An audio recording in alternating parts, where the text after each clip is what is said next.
એવા મારા પીઠાથી માતાજીની ફરમાઈશ હોય આરતીની તો મારે કેવું ગાવા પડે।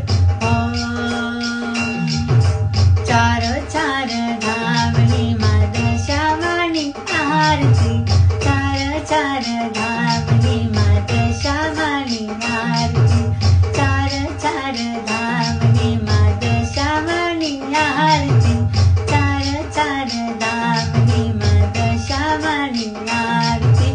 ધૂપને ધુમાડે વેલા આવો મારા માવડી, ધૂપને ધુમાડે વેલા આવો મારા માવડી, પેલી આરતી દ્વારકામાં થાય મારા માવડી, પેલી આરતી દ્વારકામાં